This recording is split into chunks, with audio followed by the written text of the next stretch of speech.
ప్రియులరా, మనము నహూము గ్రంథాన్ని ధ్యానం చేస్తున్నాం. మరి ఫస్ట్ మనము దేవుని యొక్క రోషము కలిగిన దేవుడని మొదటి మెసేజ్లో మనం జ్ఞాపకం చేసుకున్నాం. రెండవ మెసేజ్లో గ్రంథం యొక్క కొన్ని లేఖన విధానాలలో రచించిన కాలం, నహూము యొక్క రచయిత యొక్క ఉద్దేశం, ఎవరిని గురించి ఉద్దేశించి ప్రకటన చేస్తున్నాడో ఆ విషయాలు గుర్తించాం. రచయిత యొక్క నహూము యొక్క గ్రామం ఎల్కోషులో ఉన్నవాడని మనం జ్ఞాపకం చేసుకున్నాం.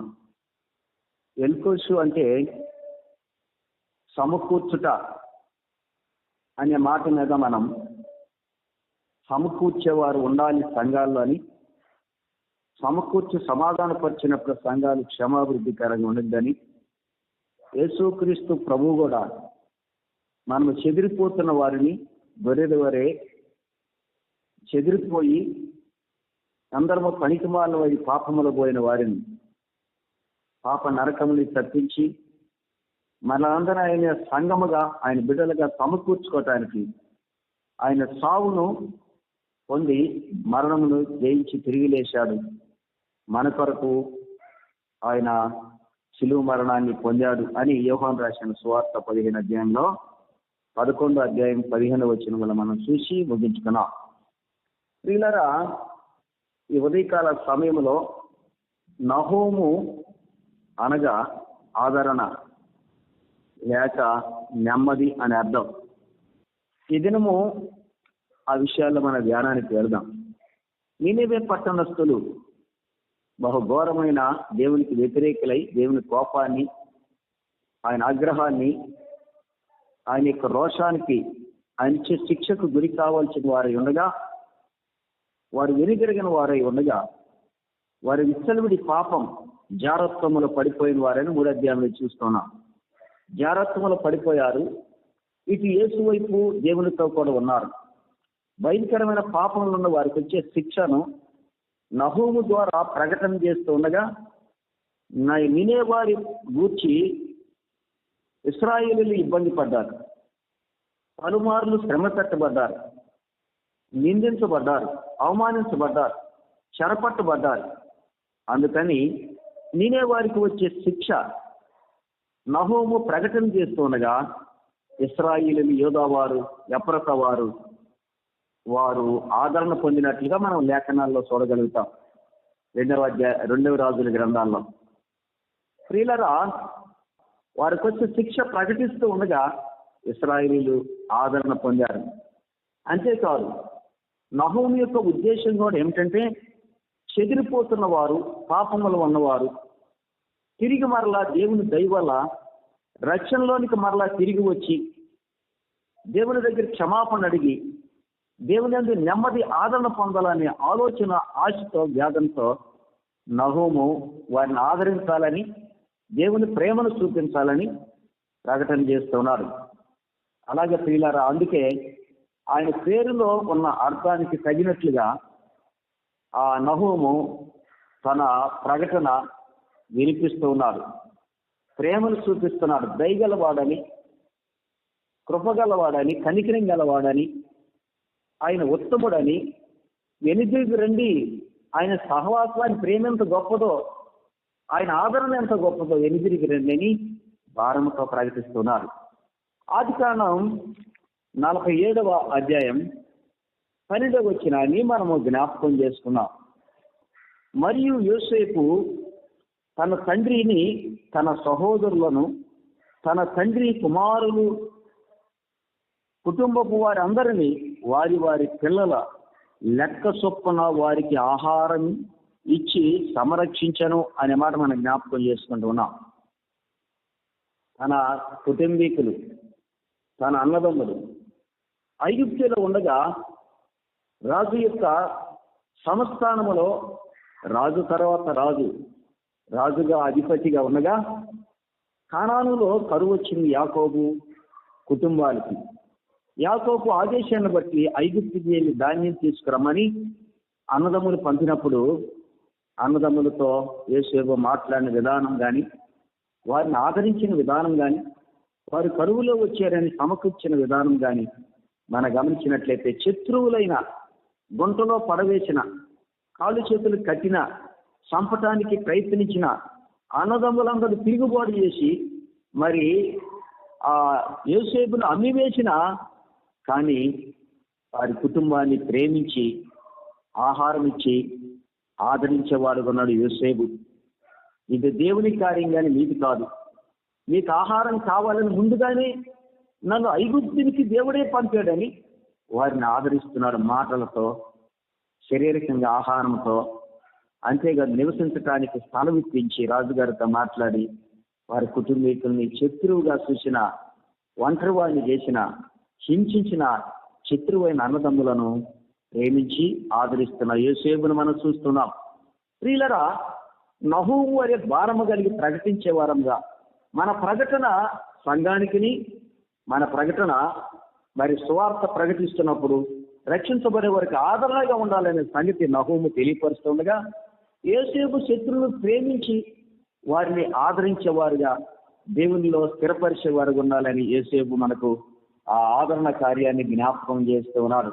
ఆదికాండం 50:21 అక్కడ ఉంటున్న మాట, కాబట్టి భయపడకుడి, నేను మిమ్మును మీ పిల్లలను పోషించేదనని చెప్పి వారిని ఆదరించి వారితో ప్రీతిగా మాట్లాడాను అన్నాడు.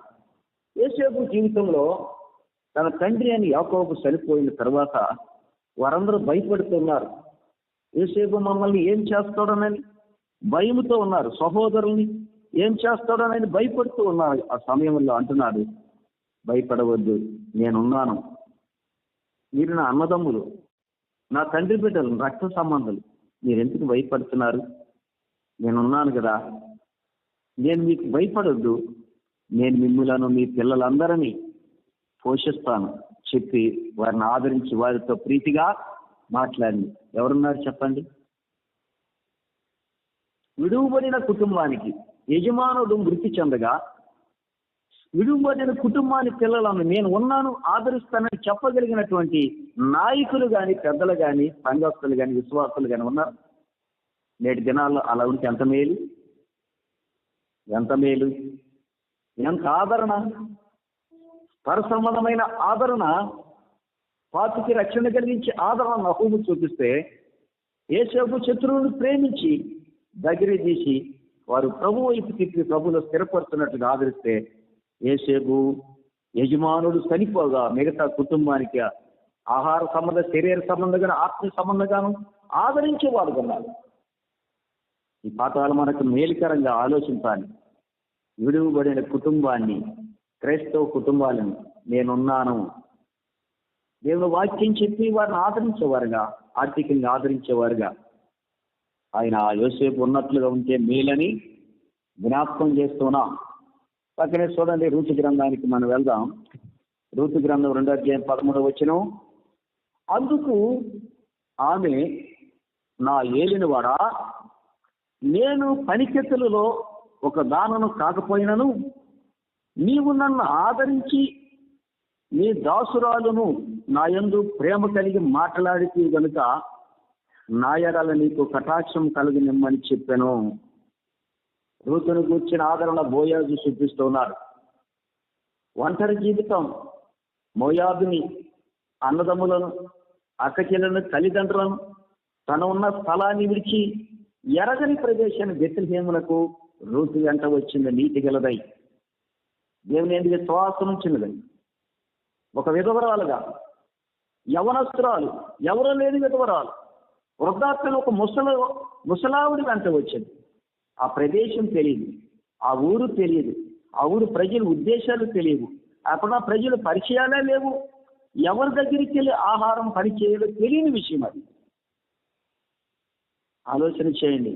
ఆ పరిస్థితులలో ఆమె ఇచ్చిన దృఢ విశ్వాసం, దేవుడిచ్చిన నమ్మకాన్ని బట్టి, శ్వాసాన్ని బట్టి తన బంధువైన బోయాజు పొలములోనికి పరిగెరుకొనుచుండగా బోయాజు దేవుని ప్రేమను చూపించాడు విధవరాలైన రూతును బట్టి.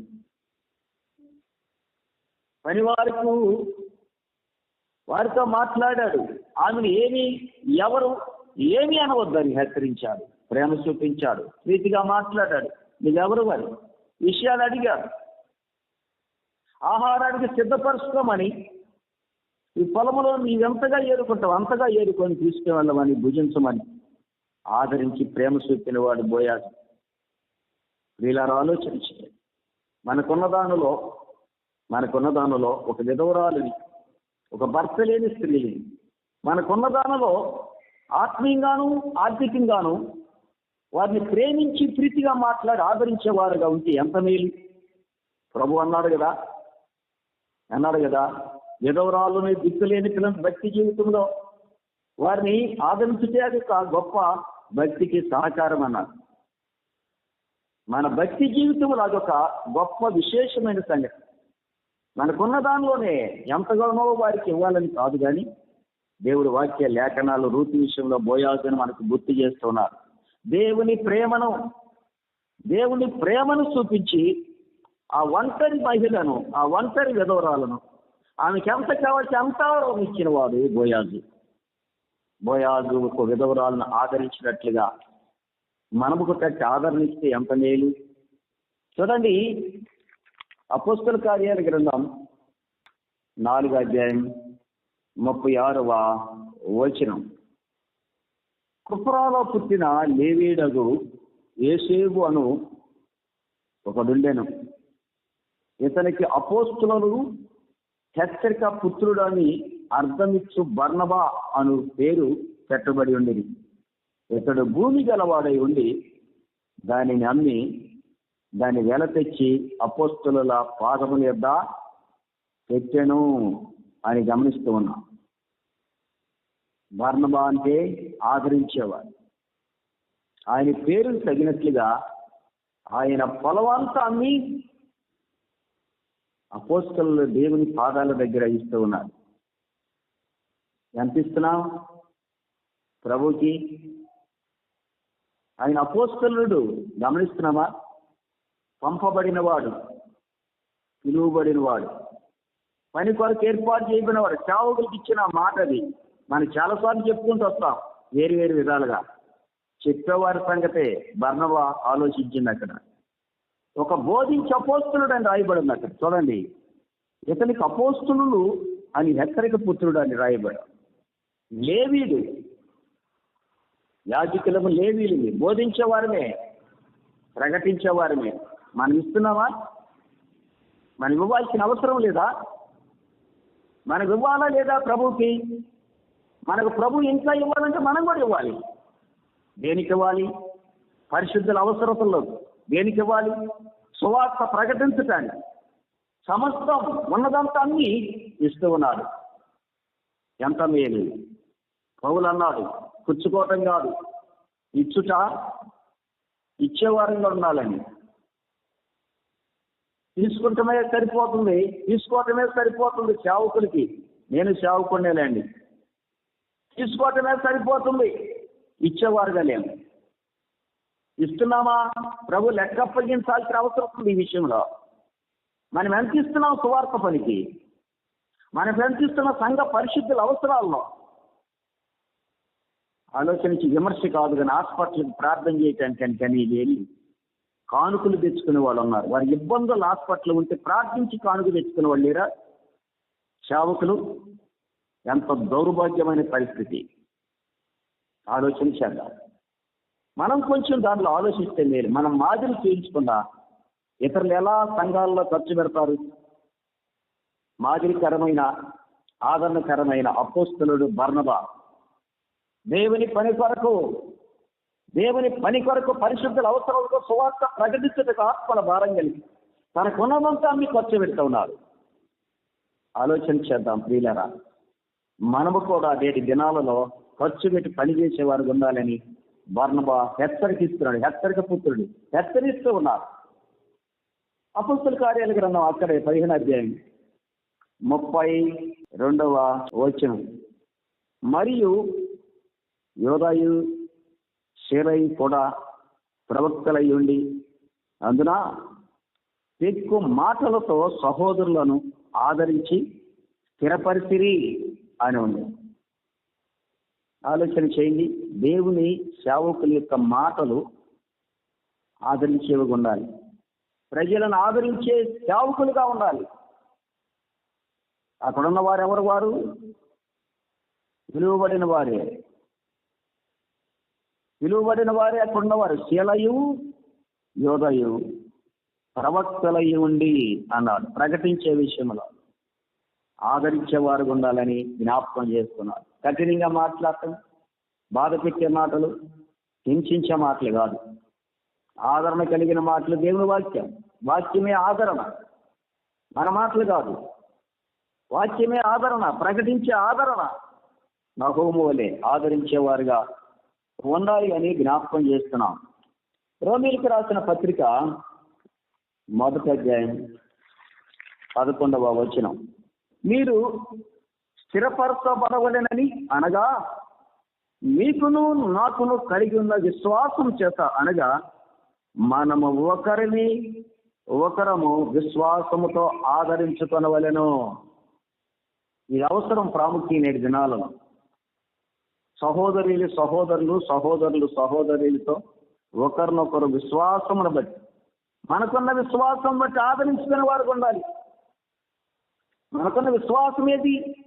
యేసు క్రీస్తు ప్రభువులో మనకున్న నమ్మకం. మన ప్రభు అయిన యేసు క్రీస్తు మీద మనకున్న నమ్మకమైన ధైర్యం. మన విశ్వాసాన్ని గురించి ఆయన చేసిన కృపను బట్టి, ఆయన చేసిన కృతజ్ఞతను బట్టి, ఆయన చేసిన మేలులను బట్టి ఒకరినొకరు బలపరుచుకొనుట, ఆదరించుకొనుట అవసరమని రోమా సంఘానికి పౌలు జ్ఞాపకం చేస్తూ ఉన్నాడు. 15వ అధ్యాయం రోమా పత్రిక 4వ వచనం. యాలేనగా ఓర్పు వలనను లేఖనముల వలనను ఆదరణ వలనను మనకు నిరీక్షణ కలుగుటకై పూర్వమందు వ్రాయబడినవన్నీ మనకు బోధ కలుగు నిమిత్తము వ్రాయబడి ఉన్నవి అన్నాడు. పూర్వం ఏం బోధపడి ఉన్నాయి? పౌలు ఏం బోధించాడు? రోమీయులకు 1వ అధ్యాయంలో సంగతులను ఉన్నాయి. 28వ వచనంలో, మరియు వారు తమ మనస్సులో దేవునికి చోటి నొల్లకపోయేది గనుక చేయరాని కార్యములు చేయుటకు దేవుడు భ్రష్ట మనస్తత్వం వారిని అప్పగించనన్నాడు. నినేవే వారి వలె. మరలా చివరిలో నినేవే వారిని జ్ఞాపకం చేసుకోవాలి. నేటి కృపాయుగంలో ఉన్న రోమా క్రైస్తవులు వారి హృదయాల్లో యేసు ప్రభువును నన్ను కూడా భ్రష్టత్వంలో అప్పగించుకున్నారు. దానిని పౌలు హెచ్చరిస్తూ ఉన్నాడు. లేఖనాల వల్ల ఒకరినొకరము జ్ఞాపకం చేసుకుని ఆదరించి ఏం బోధించాడో గుర్తు చేసుకోవాలి. ప్రారంభంలో విశ్వాసంలో మనం ఏం బోధించాడో, తర్వాత మనకి ఏం బోధించాడో, ఎన్ని జాగ్రత్తలు పౌలు చెబుతూ వచ్చాడో ఆ విషయాలు జ్ఞాపకం చేసుకొని వాటి ద్వారా ఆదరణ పొందడం మేలని హెచ్చరిస్తూ ఉన్నాడు. ఆయన బోధించినవి చివరిలో రోమా సంఘానికి జ్ఞాపకం చేస్తున్నాడు. ఏం బోధించాడు చూడండి. ఓర్పు కలిగి ఉండాలన్నాడు, లేఖనాల ద్వారా ఆదరణ కలిగి ఉండాలన్నాడు, నిరీక్షణ కలిగి ఉండాలన్నాడు. వీటన్నిటినీ మీకు జ్ఞాపకం చేసుకొని జాగ్రత్తగా ఉండమని చెప్పారు. ఈ ఆదరణ లేఖనాల ద్వారా ఆదరణ పొందే వారంగా ఉండాలని అపోస్తలుడైన పౌలు జ్ఞాపకం చేస్తున్నాడు. చివరి మాటకు మనం వెళదాం. దశలోనికి రాసిన పత్రిక 4వ అధ్యాయం 18వ వచనం. కాబట్టి మీరు ఈ మాటలతో ఒకరినొకరు ఆదరించుకొనడి అన్నారు. ఏం చెప్పాడు? మాటలతో, దేవుని వాక్యంతో, లేఖనాలతో ఆదరించుకోవాలి అని చెప్తూ పై వచనాలు ఏమన్నాడు? ఆర్భాటముతోను, ప్రభుదూత శబ్దంతోను, దేవుని బోరతోను పరలోకముడు ప్రభు దిగివచ్చును, క్రీస్తు నందుండి మృతులైన వారు మొదట లేతురు, ఆ మీదట సజీవులై నిలిచి ఉండు మనము. ఈ మాట గుర్తుపెట్టుకోవాలి. నిలిచి ఉండు మనము. వెళ్ళిపోయారు భక్తులు అనబడిన వారు, నిలిచి ఉన్నాం. మనలో భక్తి గలవారు అని అనుకోవటానికి లేదు. ప్రభు రాబోతూ ఉన్నాడు. మనలో ఏదో లోపము సరి చేసుకోవటానికి ఇంకా సజీవునిగా ఉంచాడు ప్రభు. ఈ మాటను గమనిస్తూ ఉన్నాం. మనమందరము మన విశ్వాసము నీతి గలవారమని అనుకోవటానికి లేదు. ఈ శరీరం బలహీనమైనది, ఈ లోకం మోసకరమైనది.